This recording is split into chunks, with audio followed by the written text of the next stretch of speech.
हर कहानी कुछ सिखाती है। आज की कहानी लालच, धोखे और उन नताइज के बारे में है जो सामने आते हैं जब पैसा रिश्तों से बड़ा हो जाता है। आइए इस कहानी को तफसील से देखते हैं।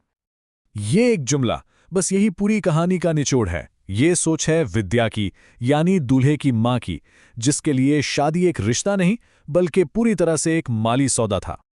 तो चलिए किरदारों से मिलते हैं। एक तरफ है ऋषि, 28 साल का एक पढ़ा लिखा काबिल वकील, और दूसरी तरफ है उसकी मां विद्या, जिनकी जिंदगी का बस एक ही मकसद है, दौलत और समाज में ऊंचा मुकाम। और मसला यहीं से शुरू होता है। ऋषि शादी के लिए तैयार है, उसे एक रिश्ता पसंद भी आया था, लेकिन उसकी मां विद्या हर अच्छा रिश्ता इसलिए ठुकरा देती है क्योंकि उसकी नजर सिर्फ और सिर्फ जहेज पर है। ऋषि बेचारा परेशान है लेकिन खामोश है। आखिरकार एक रिश्तेदार गरिमा नाम की एक लड़की का रिश्ता लेकर आता है। कहा यह जाता है कि वो एक गांव के बहुत अमीर और बाअसर खानदान से। सुनने में तो ये एक परफेक्ट मैच लग रहा था। अब जरा देखिए कि विद्या के लिए क्या चीजें अहम थी। लड़की का गाय जैसा सीधा साधा होना, और उससे भी जरूरी उसके खानदान का खानदानी रईस होना। उनके लिए लड़की की तालीम या देहाती पसे मंजर कोई मायने नहीं रखता था, बस दौलत का वादा काफी था। इस पर सोने पे सुहागा लड़की के वालिद ने ये जोश भरा वादा भी कर दिया। उन्होंने कहा कि वो ऐसी शादी करेंगे जो गांव ने पहले कभी ना देखी हो। इस एक जुमले ने विद्या की पहले से ऊंची तवक्कुआत को आसमान पर पहुंचा दिया।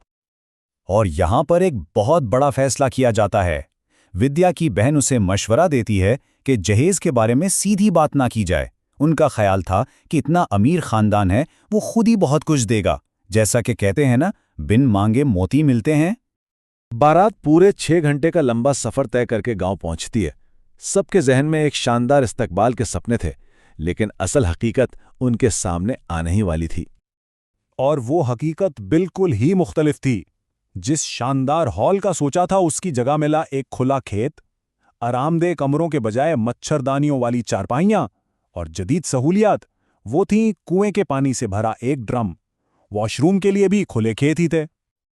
और बात यहीं नहीं रुकी। नाश्ते में जमीन पर बैठकर एक लड्डू और एक कचौरी खानी पड़ी। कुर्सियां तक नहीं थीं। हालात इतने खराब थे कि ऋषि ने हार मान ली और कहा, मुझ में अब शादी करने की हिम्मत नहीं है। शादी की रस्म वो तो एक और ही सदमा था। ना कोई स्टेज, ना जयमाला, ना फोटोग्राफर, बस सीधे सादे तरीके से 7 फेरे ले लिए गए। विद्या के सारे अरमान धरे के धरे रह गए। और शादी का शानदार खाना, उसमें थी दाल, चावल, परवल की सब्जी और पूरियां। ऋषि ने तो गुस्से में ये तक कह दिया कि ये खाना लंगर के खाने जैसा है। इससे उनकी मायूसी का अंदाजा लगाया जा सकता है। सारी तकलीफें इसी एक चीज के लिए तो बर्दाश्त की थीं, जहेज। अब वक्त था आखिरी उम्मीद का, उन बक्सों को खोलने का जिनके लिए ये सब कुछ किया गया था। पूरा खानदान जमा था ये देखने के लिए कि आखिर उनकी किस्मत में क्या है। मगर उन बक्सों से जो निकला वो दौलत नहीं थी। उसमें से निकले आटे, चावल और घी की बोरियां, स्टील और पीतल के बर्तन और कुछ सस्ते से मेकअप सेट्स। ये किसी अमीर का नहीं बल्कि एक किसान का दिया हुआ सामान लग रहा था। और नकद पैसा एक लिफाफे में सिर्फ 11,000 रुपए। ये रकम उनकी सारी उम्मीदों पर आखिरी चोट थी। और जैसे ये सब काफी न हो, आखिरी बेइज्जती अभी बाकी थी। दुल्हन के कपड़े भी इतने पुराने और सादा थे कि शहरी खानदान के लायक नहीं समझे गए। अब उसे पहनाने के लिए भी उन्हें अपने कपड़े इस्तेमाल करने पड़े। तो अब जब सारी उम्मीदें मिट्टी में मिल चुकी थीं, अब वक्त था विद्या के लालच के नताइज का सामना करने का। आखिर में विद्या के शौहर ने इस पूरी सूरत हाल का खुलासा अपने इन अल्फाज में किया।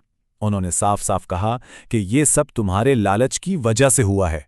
नाजायज मिला, ना पसंद की दुल्हन, और उल्टा समाज में इज्जत भी चली गई।